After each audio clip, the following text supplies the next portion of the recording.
Leo ni Februari 17, 2026. Naitwa Zawadi Machibia. Kwa mara nyingine tena namshukuru Mungu kwa neema yake kwamba twakutana katika tafakari ya neno la Mungu inayoandaliwa na mchungaji Chris. Hii ni kutoka kwenye Rhapsody ya Uhakika au Rhapsody of Realities, maneno ya Mungu ambayo kila siku ni sehemu ya chakula chetu cha kiroho. Neno lilisema na linasema hata leo kwamba mtu hataishi kwa mkate tu bali kwa kila neno linalotoka katika kinywa cha Mungu wetu aliye hai. Basi siku ya leo, kwa shukrani kuu zimwendee mchungaji Chris anayeandaa tafakari hizi, ujumbe wetu leo unasema moyo unaodunda kwa huruma. Moyo unaodunda kwa huruma. Neno la msingi liko katika kitabu cha Mathayo mtakatifu sura ile ya 5 mstari wa 4 ambao unasema, heri wenye huzuni maana hao watafarijika. Heri wenye huzuni maana hao watafarijika. Katika ufafanuzi, mtu wa Mungu mchungaji Chris anatuambia hivi kwamba katika andiko la ufunguzi, Bwana Yesu hakuwa akimaanisha watu wanaoomboleza kwa huzuni. Badala yake alikuwa akizungumza kinabii, akitumia lugha ya manabii. Katika Agano la Kale, manabii walipoomboleza haikuhusiana na huzuni zao binafsi. Waliomboleza kwa sababu ya hali ya watu wa Mungu, kwa mfano, kutokutii kwao, utumwa au kupungua kiroho.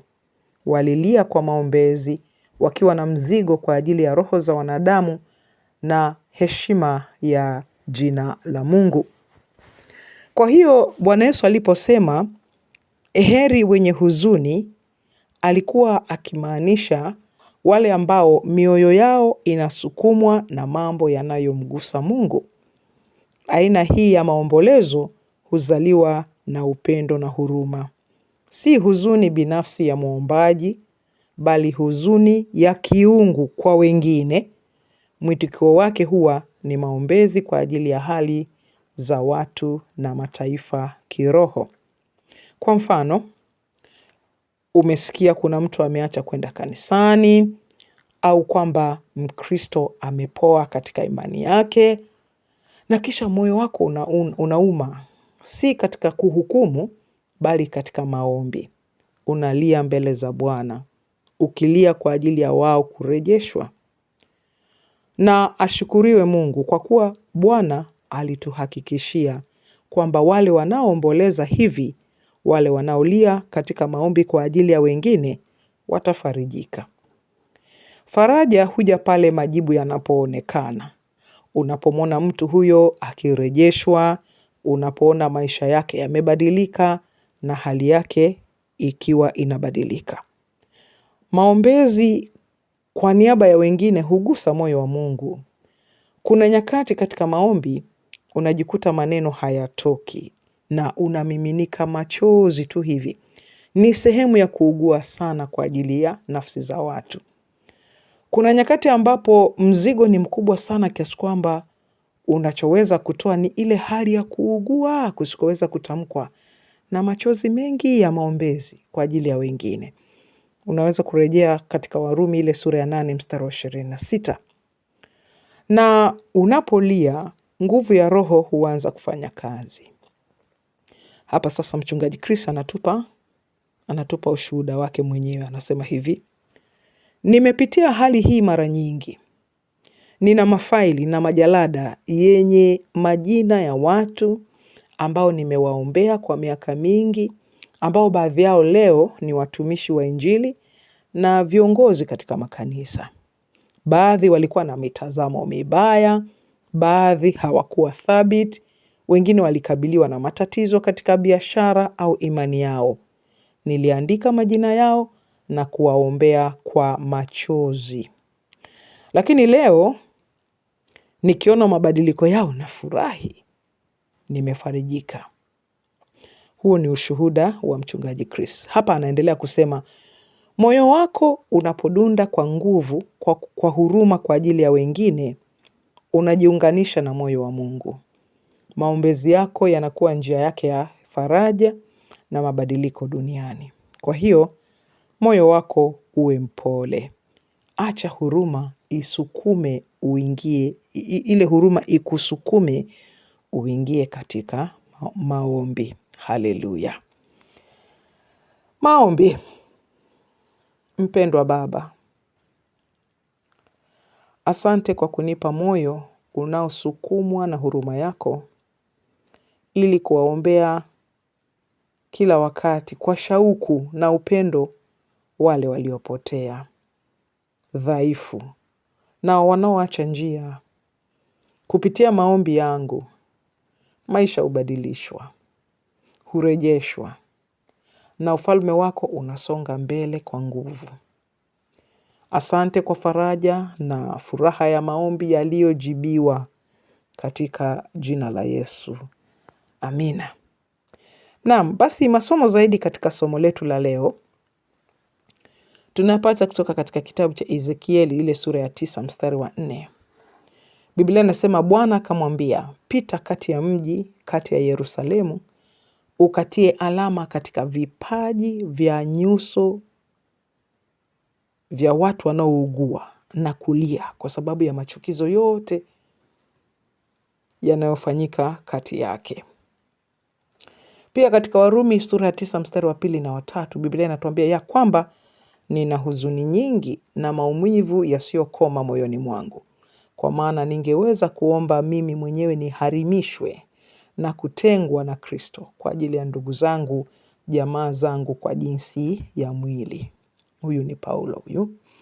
Katika Isaya sura ya 66 mstari wa 10, Biblia inasema, furahini pamoja na Yerusalemu, shangilieni kwa ajili yake, ninyi nyote mpendao. Furahini pamoja naye kwa furaha, ninyi nyote mliao kwa ajili yake. Haleluya.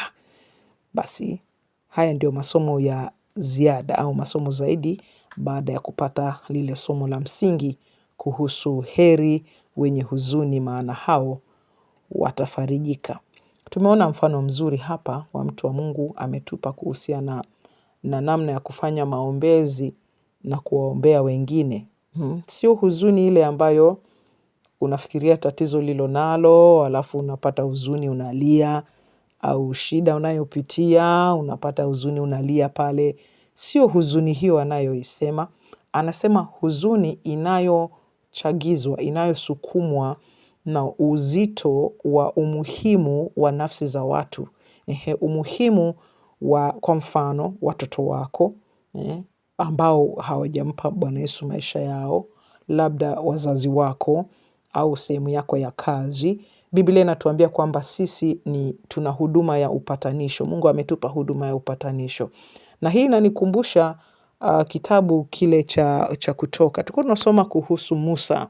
Unajua wana wa Israeli, wakati Mungu amemwita Musa mlimani, alikaa kule siku 40 usiku na mchana. Alafu huku wana wa Israeli wakaona hatujui Musa kilichompata, hivyo kwa hiyo tutafanyaje? Wakamwambia Haruni akawatengenezea sanamu ya ndama wa dhahabu. Wakaanza kuabudu, wakasema, wewe ndio Mungu wetu uliyetutoa Misri. Mungu akamwambia Musa, angalia watu wako kule wamejichafua, wamejinajisi.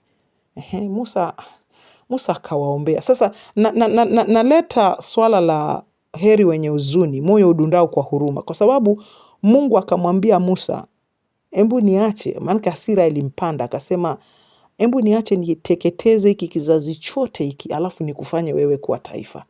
Nimependa maneno ya Musa alipoomba kwa niaba, alifanya maombezi kwa ajili ya wana wa Israeli. Akasema, Mungu, mataifa watasemaje? Watasema ulienda kuwachukua Misri kwa mkono wa mkuu wenye maajabu na matendo makuu ili uje uwaue jangwani?